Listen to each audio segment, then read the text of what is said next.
Hi guys, welcome to Megan Makes Cupcakes. Today I'll be teaching you how to make red velvet dessert waffles with the delicious cream cheese icing. These are perfect for dessert or if you want to pretend you're eating breakfast for dessert. For those of you who are new to my channel, don't forget to hit the subscribe button on the bottom left. That way you'll see all the dessert videos I post on a weekly basis.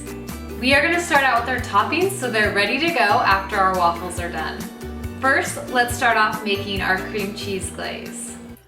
So here we have some softened cream cheese, powdered sugar, vanilla, and milk.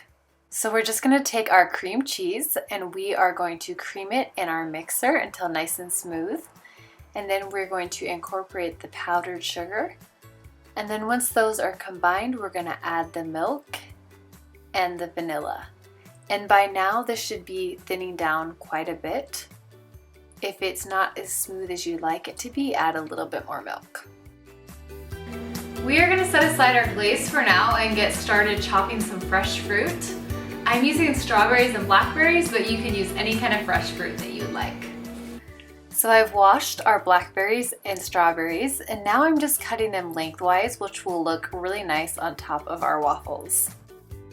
Alright, now we have all our toppings ready to go and we can get started on making our waffles. So first off, let's go over our ingredients for the waffle portion. I have 2 cups of flour, 1/4 cup of melted butter, 1 1/4 teaspoons of baking soda, 3/4 teaspoon baking powder, 1 teaspoon salt, 1 tablespoon of cocoa powder, 3 tablespoons of sugar, 2 cups of buttermilk, a little bit of some red food dye, and 2 eggs. Let's get started.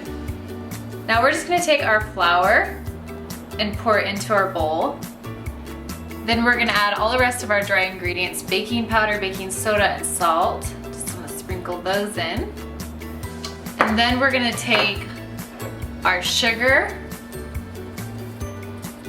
and our cocoa powder. And taking a whisk, you want to completely combine all your dry ingredients.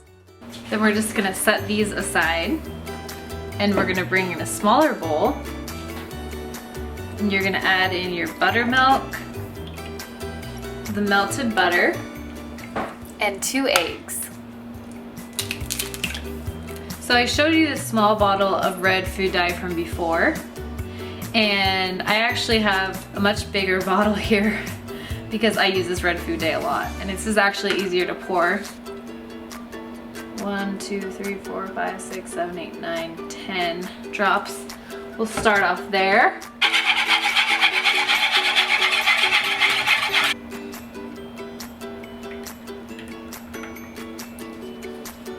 We want these to be really red, so we're gonna add some more. Alright, that's much better. Now we have our dry ingredients here, and we're just gonna pour just right in the middle of the well.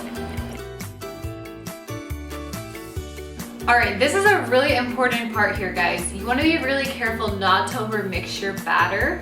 This is a really big tendency for a lot of people. They want to get it really, really well combined. But the thing with these kind of batters is you just want to barely mix it. And when you have little clumps of flour left in the batter, that's okay, don't worry about it. Those will take care of themselves. So you see how it has lots of lumps here? That's good. Just leave it like that, okay? Every waffle maker is going to be a little bit different, but I'm using a Cuisinart waffle maker and I need around 1/2 cup of batter for this model. So you just want to pour the batter in the middle of the waffle maker and spread it around a little bit. And then you'll see the red light turns on. And once the green light turns on, that's how you know your waffles are done. And here you can see these beautiful red velvet waffles. They turned out so perfect. And I can't wait to put all of our toppings we have prepared on top. So we've taken our cream cheese icing and we've just put it in a normal Ziploc bag. And I'm cutting a very small piece off the tip of the bag here. And then just applying steady pressure. I'm making a zigzag motion with the icing all the way across the waffle and then back in the other direction as well. And now this is optional, but I really love the addition of some fresh whipped cream on top. And then of course we are going to adorn the rest of our waffle with the fruit that we've prepared, and it made such an artistic and beautiful presentation. Thanks so much for tuning in. I hope you'll give these red velvet waffles a try. If you want the recipe and quantities, they are down below on my website. If you enjoyed this video, don't forget to give it a big thumbs up, and if you still haven't subscribed, make sure you do by clicking that subscribe button down below.